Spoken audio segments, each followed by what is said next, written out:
மத்திய கிழக்கில் ஏற்பட்டுள்ள போர் ஒவ்வொரு நாளும் உக்கிரமடைந்து வருவதினால் நாளாந்தம் எரிபொருட்களின் விலைகள் சடதியாக அதிகரிக்கின்றன.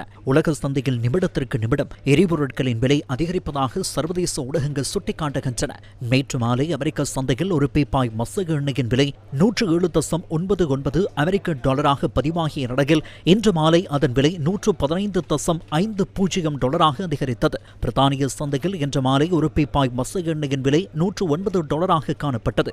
நிமிடத்துக்கு நிமிடம் விலை அதிகரிக்கப்படுவதாலும் விநியோக சங்கிலியில் இடையூறு ஏற்பட்டுள்ளமையினாலும் உலகின் பல நாடுகள் கடுமையான எரிசக்தி நெருக்கடியை எதிர்கொண்டுள்ளன.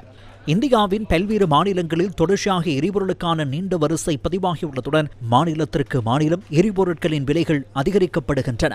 தலைநகர் புதுடில்லியில் 1 லிட்டர் பெட்ரோலின் விலை இன்று 94.77 இந்திய ரூபாவாக பதிவானதுடன் அதன் இலங்கை பெறுமதி 320 ரூபாவாகும். 1 லிட்டர் டீசலின் விலை 87 ரூபா 67% பதிவானதுடன் அதன் இலங்கை பெறுமதி 296 ரூபாவாகும். வர்த்தக நகரான மும்பையில் 1 லிட்டர் பெட்ரோலின் விலை 103 ரூபாவாக பதிவானதுடன் அதன் இலங்கை பெறுமதி 350 ரூபாவாகும். இதனிடையே பங்களாதேஷில் எரிபொருள் விநியோகம் குறைவடைந்துள்ளமையினால் டாக்கா உள்ளிட்ட முக்கிய நகரங்களில் எரிபொருள் நிலையங்களில் நீண்ட வரிசைகள் காணப்படுகின்றன.